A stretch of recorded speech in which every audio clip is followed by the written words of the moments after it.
À 10 ans, elle était mariée. À 16 ans, elle était enceinte. À 24 ans, elle était jetée à la rue. Tout cela parce qu'elle avait donné naissance à des filles. Mais Dieu ne dormait pas. Parce que les filles qu'ils ont rejetées sont maintenant les femmes que le monde célèbre. C'est l'histoire de Gwa, une jeune fille dont l'enfance a été volée, mais qui est devenue la mère de légende. C'était un mardi fatidique. Le soleil n'avait même pas atteint le milieu du ciel quand c'est arrivé. Elle n'avait que 9 ans, une petite fille, les jambes maigres avec un avenir prometteur. Ses cheveux étaient coupés courts et pleins de poussière à force d'avoir balayé l'enceinte familiale. Elle venait de rentrer après avoir été chercher de l'eau quand elle a surpris le bruit d'hommes riant au salon. Ils buvaient du vin de palme, ce vin brun foncé qui laisse les lèvres blanches. Son père, un chasseur bien connu du village, était assis avec son ami. Elle a grandi maintenant, dit l'homme en tapant sur le dos de son père. Son père sourit fièrement et l'appela, et, n'osait, viens ici, ma fille.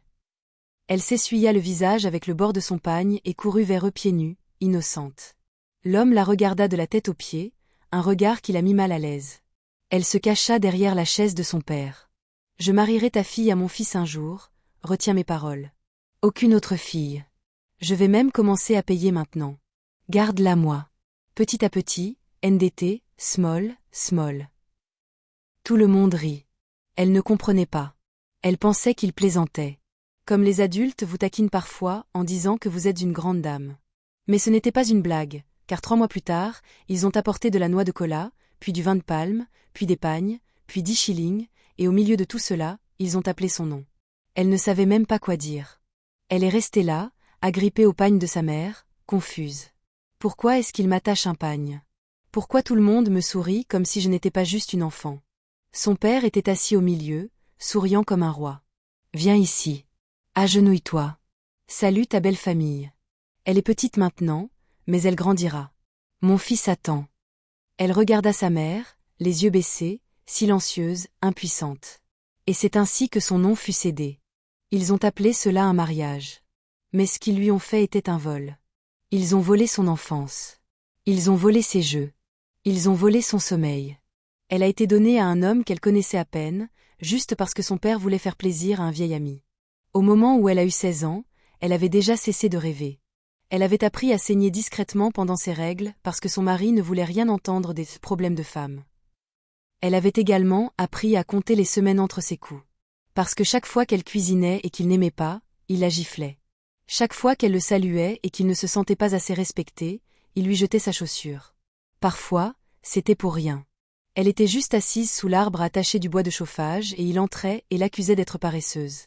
Ses yeux étaient toujours enflés. Elle a cessé de parler aux gens parce que qu'y avait-il à dire? Qui la croirait? À 16 ans, elle est tombée enceinte de son premier enfant. Elle ne savait même pas comment c'était arrivé. Tout ce qu'elle savait, c'est que son ventre grossissait et qu'elle vomissait le matin.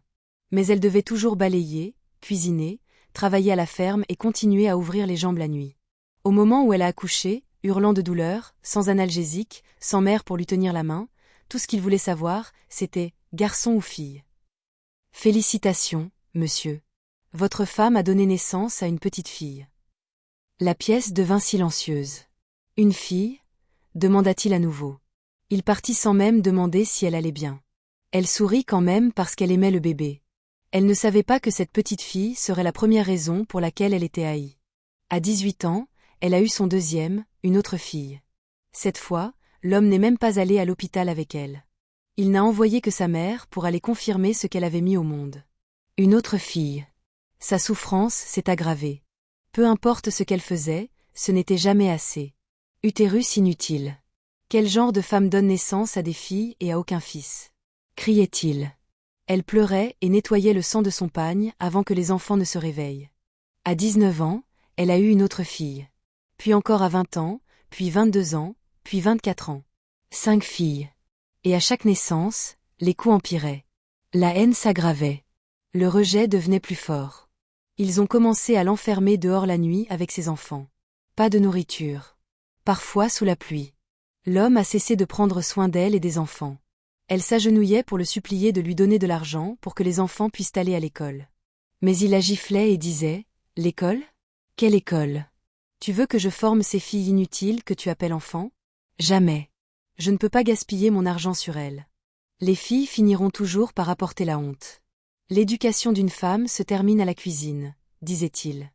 Et juste comme ça, il n'a jamais payé un seul kobo, NDT, petite somme d'argent. Elle était encore en train d'allaiter le dernier enfant quand c'est arrivé.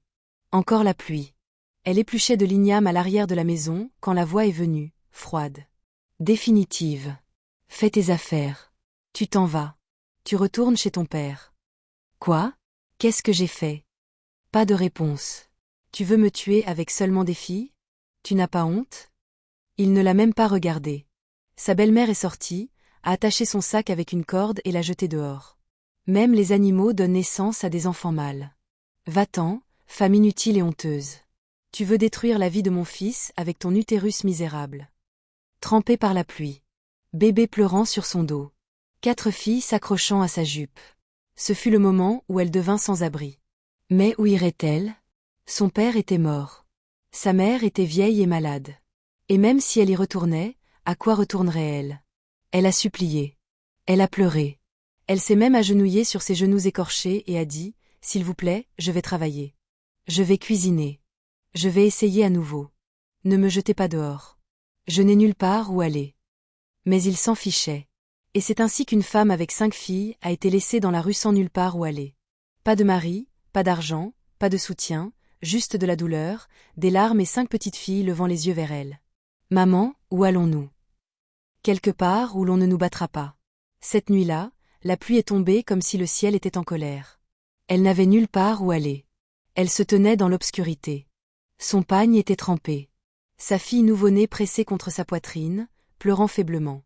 Les 4 autres filles étaient assises sous un manguier, tremblant de froid, trop jeunes pour comprendre ce qui venait de se passer, mais assez vieilles pour savoir qu'elles avaient été jetées.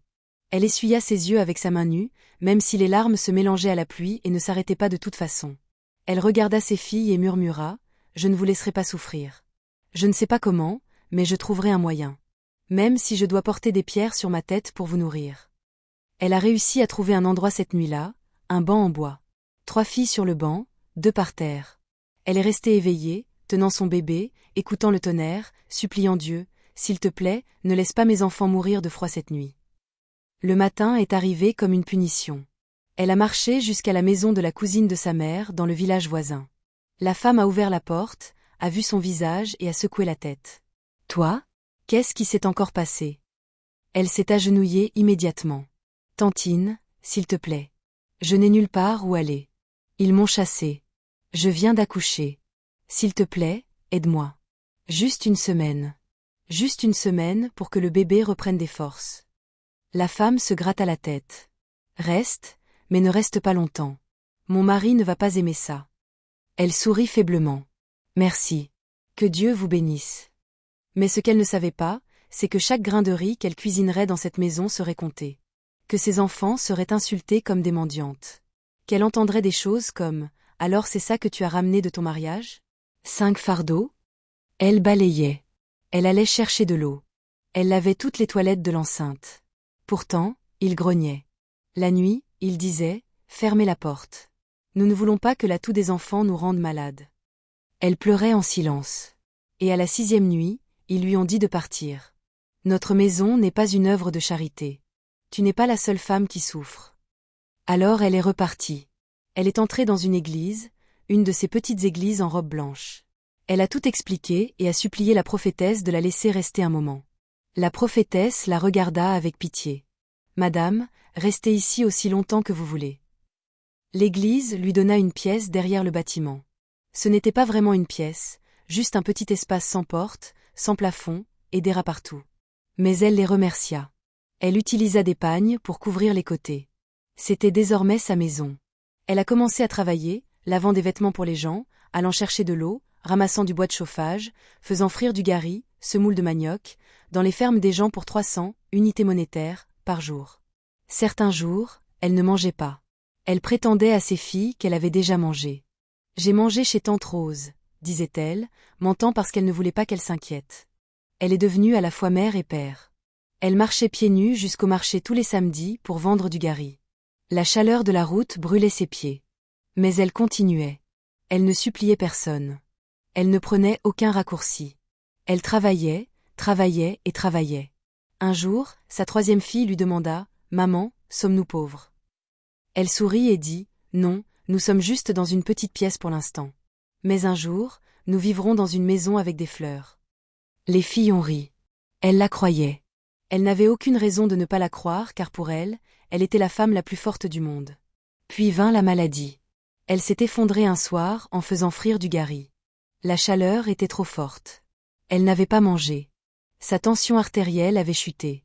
Ils l'ont emmenée en urgence chez un pharmacien. Les filles se tenaient là, en pleurs.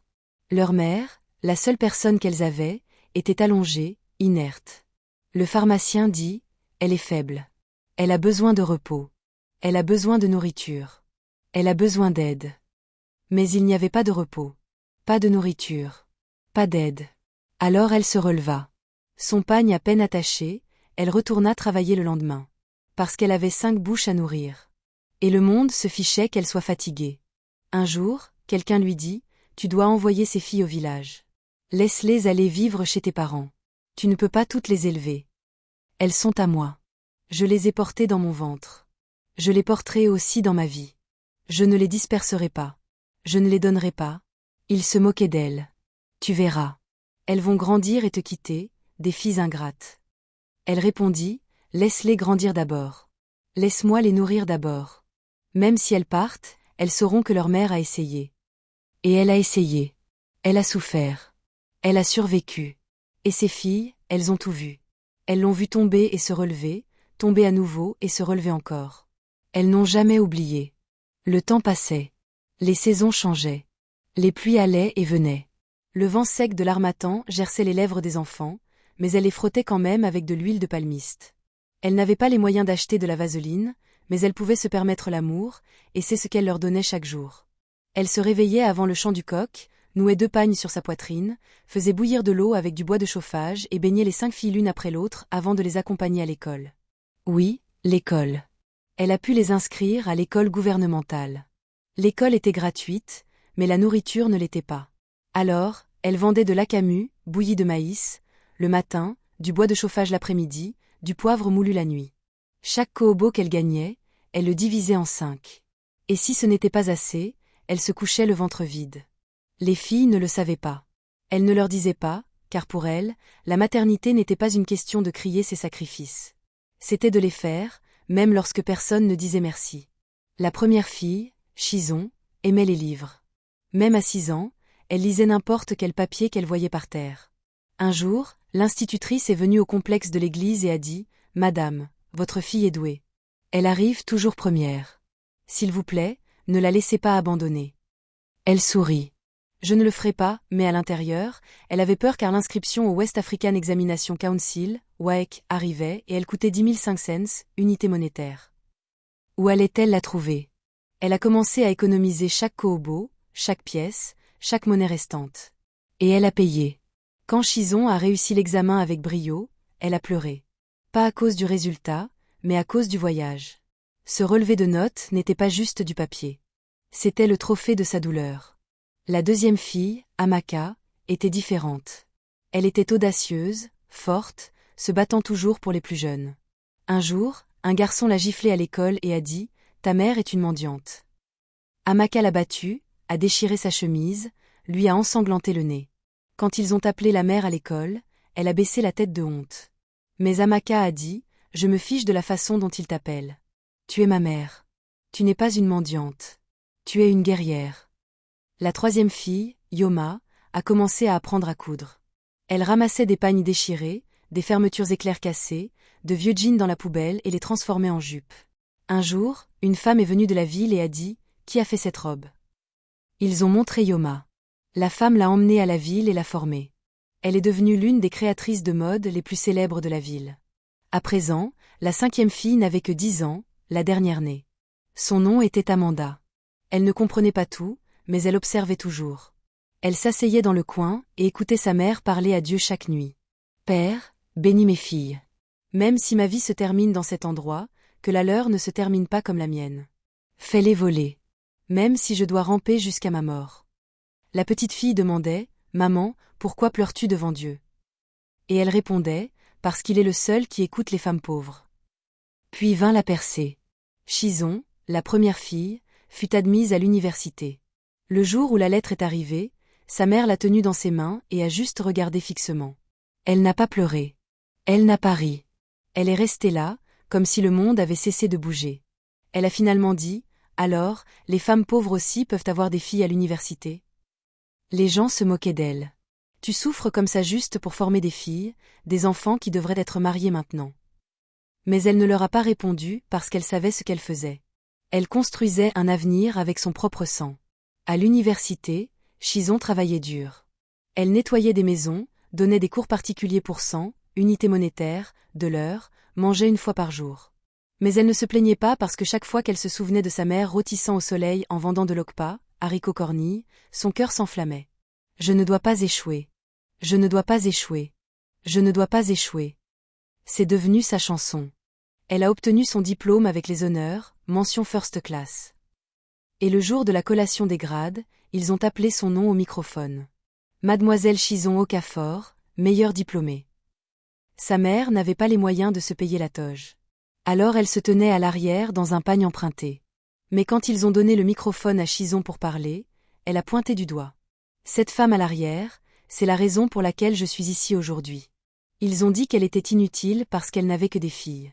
Ils ont dit que les filles ne peuvent pas apporter de nourriture sur la table, mais elle nous a nourris avec son dos, ses os et son âme. Aujourd'hui, je lui remets ce prix. Ma mère, mon roi. La salle s'est levée et a applaudi. Sa mère a pleuré. Pas doucement, fort. Tout son corps tremblait parce que Dieu avait répondu, non pas avec le tonnerre, non pas avec un bâton miracle, mais à travers les filles mêmes qu'ils avaient rejetées. Et une par une, chaque fille a commencé à briller. Les mêmes filles qu'ils appelaient inutiles. Les mêmes que personne n'a portées à la naissance. Les années ont passé. Les saisons ont changé. La pluie s'est transformée en dimanche, NDT, Return to Sunday, expression idiomatique pour le passage du temps. Et lentement, douloureusement, avec des mains tremblantes et des prières murmurées dans la fumée, elle a élevé 5 filles toutes seules. Et toutes ont réussi avec brio. Shizon est devenu médecin. Amaka a rejoint l'armée. Yoma a ouvert sa propre ligne de mode. Alushi est devenue directrice d'école. Amanda est devenue conteuse, racontant leur histoire au monde. Elles vivaient maintenant à Lagos, Abuja et Port Harcourt. Et chaque mois, comme une horloge, elles envoyaient de l'argent à leur mère. Puis, un jour de décembre, les 5 filles sont rentrées à la maison. Elles ne sont pas arrivées discrètement. Elles sont venues avec des voitures. Shizon est arrivée dans un VUS noir. Yoma a suivi dans une fourgonnette de marque avec son logo de mode. Amaka est arrivée en uniforme militaire complet avec une escorte de sécurité. Oluchi est venue avec des provisions et des livres pour les enfants du village. Amanda est venue avec une équipe de tournage.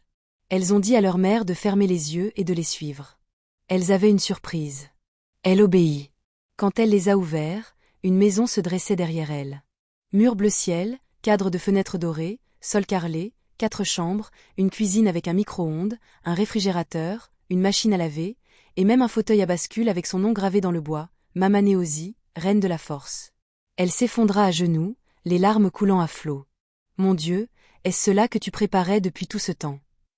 Les gens applaudirent et se réjouirent avec elle. La même femme qu'ils appelaient autrefois inutile était maintenant la fierté du village. Pendant ce temps, dans une autre partie du village, l'homme qui l'avait chassé, son ex-mari, avait vieilli et était devenu maigre. La deuxième femme que sa mère lui avait donnée était belle, oui, mais pas féconde. Elle a eu 3 grossesses, 3 fausses couches. Pas de fils, pas de fille, juste de la douleur et de la honte. Sa famille s'est retournée contre elle. Elle a mangé ta destinée. Chasse-la. Et ainsi, comme il l'avait fait autrefois à sa première femme, il la chassa elle aussi. Maintenant, il était assis seul dans une maison en terre battue. Pas de femme, pas d'enfant, pas de bruit, seulement du regret. Puis un jour, la nouvelle lui parvint. Tes filles sont de retour. Elles ont construit un manoir pour ton ex-femme. Elles ont fait d'elle une reine. Il resta assis en silence, la gorge sèche, le cœur lourd. Cette nuit-là, il ne dormit pas. Il arpentait la pièce comme un fantôme. Le lendemain matin, il s'habilla de son seul pagne propre, réunit des anciens, apporta des noix de cola et se rendit à la maison. La nouvelle maison brillait, la musique jouait. L'enceinte était pleine de voisins mangeant du riz, d'enfants dansant, de femmes applaudissant. L'homme entra. Tout s'arrêta. Les gens se retournèrent. Certains haltèrent. Certains chuchotèrent. Certains sifflèrent. Il traversa lentement la foule. Il n'était pas fier. Il n'était pas bruyant. Il marchait comme un mendiant. Ses yeux étaient enfoncés, ses pieds poussiéreux et ses mains tremblaient comme des feuilles. C'était lui. L'homme qui avait dit un jour, seulement des filles, femme inutile, quitte ma maison. L'homme qui a laissé sa famille la traîner dans la boue. L'homme qui n'est jamais revenu vérifier si elle et les filles étaient vivantes ou mortes. Et, n'est-ce pas l'homme qui l'a chassée? Regardez-le. Il ressemble à une ombre. Elle a donné naissance à de l'or. Il s'est enterré dans la poussière. Mais il ne répondit pas. Il marcha droit vers l'endroit où Gua était assise, ses filles se tenant fièrement à ses côtés, son gâteau plus haut qu'un enfant. Et puis il s'agenouilla. Oui, le même homme qui l'avait traîné dans la boue s'agenouilla en public, les mains tremblantes. « Je suis désolé, dit-il, la voix brisée. Néosie, s'il te plaît. Je suis désolé. J'ai été stupide. J'ai été aveugle. J'ai laissé la voix de ma mère faire taire mon cœur. S'il te plaît. Je sais que je ne mérite pas d'être ici, mais mon âme n'a pas trouvé le repos. S'il te plaît, pardonne-moi. » Silence. Tout le monde se figea. Même les joueurs de tambour s'arrêtèrent. Et puis Néosie se leva. Elle le regarda longuement. Ses filles retenaient leur souffle. Puis elle dit d'une voix douce comme le feu, « Si nous étions mortes cette nuit sous la pluie, seriez-vous ici, agenouillées sur ma tombe? Si j'avais envoyé les filles mendier dans la rue, diriez-vous pardon aujourd'hui? Si j'avais abandonné et maudit le monde, seriez-vous venus avec ces larmes? Vous n'avez pas seulement chassé moi. Vous avez chassé la destinée. Faire du mal est humain. Pardonner est une force. Je ne suis plus en colère. » Néosie prit une profonde inspiration. « Je vous pardonne, non pas parce que vous le méritez, mais parce que je mérite la paix. Je prie pour que votre cœur trouve le repos. » Les gens crièrent, « Mama, que Dieu vous bénisse. Votre cœur est en or. Vous êtes une vraie femme. » Il se leva lentement, s'inclina et retourna tranquillement à l'arrière de la foule. Puis, Chison, la première fille, fit un discours.